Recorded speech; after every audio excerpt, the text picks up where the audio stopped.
I asked you guys questions on Facebook and Instagram. Yes, I do not have Twitter. I might get Twitter soon though.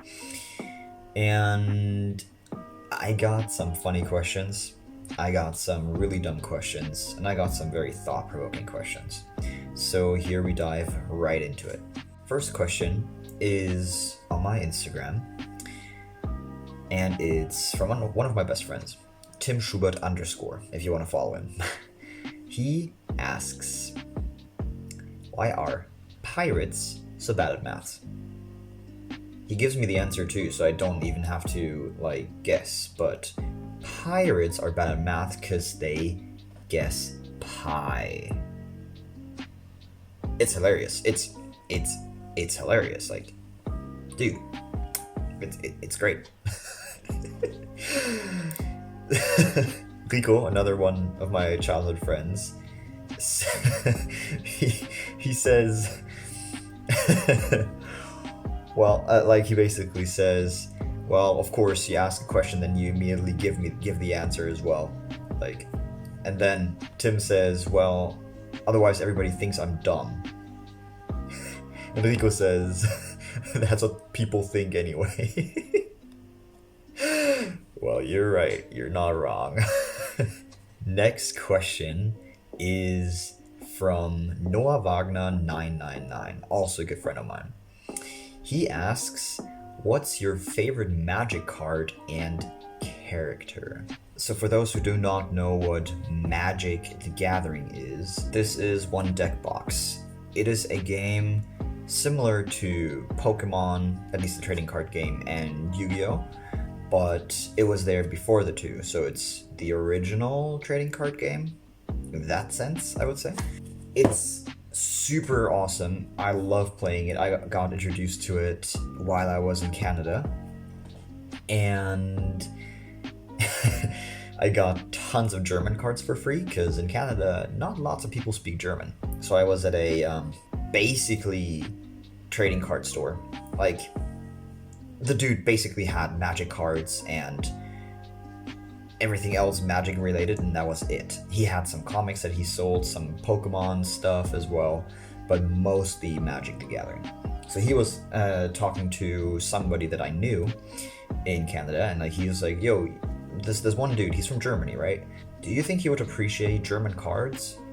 And he was like, well, I'm sure he would. So I got tons of German cards. I have my own German deck because of that. My brother has a German deck. And I did buy some cards as well, but most of my stuff I actually got for free. So yeah, it's pretty cool. But to answer your question, one of my most favorite Magic the Gathering cards and character at the same time is Nissa, Genesis Mage. It's a planeswalker. A planeswalker basically is a second player.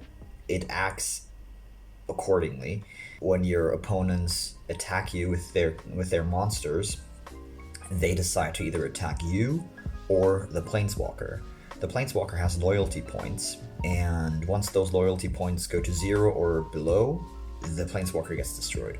The plus and minus abilities add to or subtract from the loyalty counter. In Magic the Gathering, you have lands that you have to place down in order to actually use your spells that you have on your hand. So this ability is super helpful because I can untap 2 lands and 2 creatures, and with those 2 lands I could theoretically cast a new spell if I wanted to. I can also add with a subtraction move +5/+5 to a creature, which means that they gain +5 attack and +5 defense, which obviously makes them better and stronger. And this last ability, it says, look at the top 10 cards of your library. You may put any number of creature and or land cards from among them onto the battlefield. Put the rest on the bottom of your library in a random order. So you use that ability and you immediately have lands and creatures and everything on your field, and you're ready to attack and totally destroy your opponent. This card is in a green-blue deck, which simply means I have 2 colors and that way more variety of stuff that I can do. But yeah, I have several decks. I have green-red decks. Oh, sorry for the noise. I have green-red decks. I have a red one, only blue. Black and white, which is super good in my opinion. But yeah, like if you want to learn more, you can just Google it, just look it up. It's a very fun game, and yeah, I love it. It's super cool. This is not a question. This is from AC_Fabian. He says, "Hi Josh." Hi Josh, hi Josh, whatever. Hey Fabian. Hey, you good? Ralph Grünke asks, who's your favorite Bulgarian synchronized swimmer? Bulgarian synchronized swimmer. Let's look for the best. I can't type today. This looks super cool. I don't know how the heck. How did she get out of the water like this? That's cool. I like this costume, or whatever it is. Looks super cool. Yes, I do know Bulgarian synchronized swimmers. Like, I'm aware of them. I totally know all of their names. Svetlana Kolesnichenko? That one. She's great. She's awesome. She is super good. She is really, really good. Heike Wagner 71 asks, what do you like best about Canada? That is a very, very good question. I loved the people there. I still love them. Canada was really a great experience for me to go there, talk to people, and like literally talk with them about God and the world. Like that is literally what I did. It's like a German saying to, like, when you're out there just talking to someone and you talk about everything. That's just a saying we say, that you talk about God and the world, but that's literally what I did to people, or with people. And the relationships that you form with those men and women, and the friendships that you form with some of them as well, they can be lasting forever. And some of them might just be for a brief amount of time, for the time you spent there in their neighborhood or whatever, but they're so worth it. Beside the people, I love the landscape. Like, not exactly where I was, because most of it was just farmland and flat, which can be nice too, because you can see the mountains like way in the distance.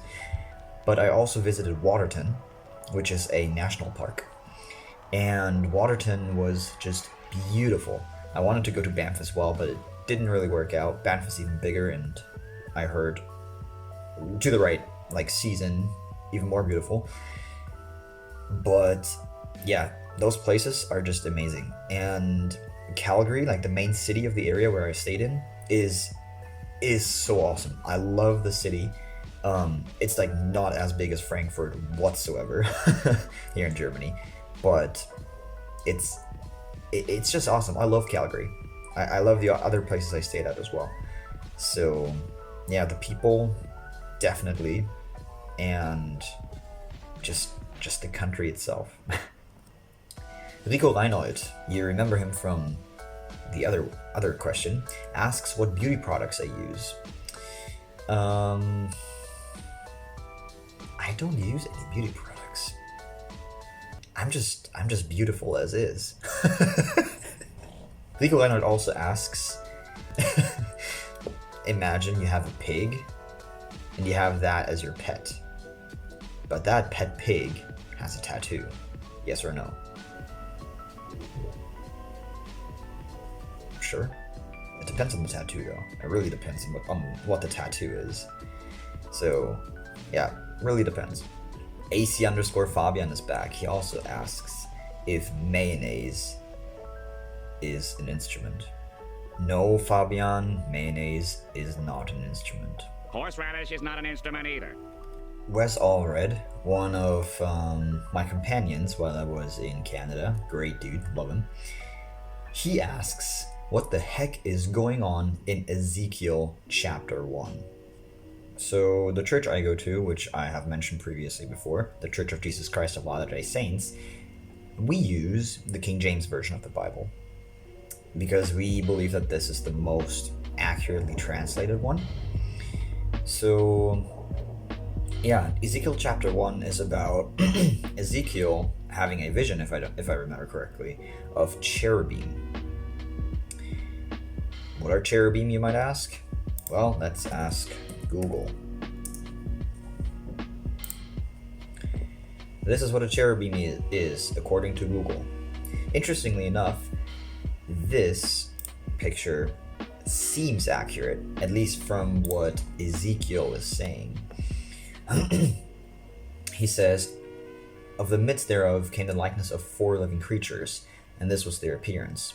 They had the likeness of a man," which I guess, yeah, true. And everyone had 4 faces, and everyone had 4 wings. You can't see 4 faces on this. Oh, you can on this though. And 4 wings, and yes,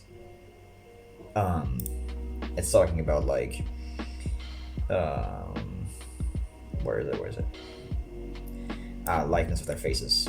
They 4 had the face of a man and the face of a lion on the right side, and they 4 had the face of an ox on the left.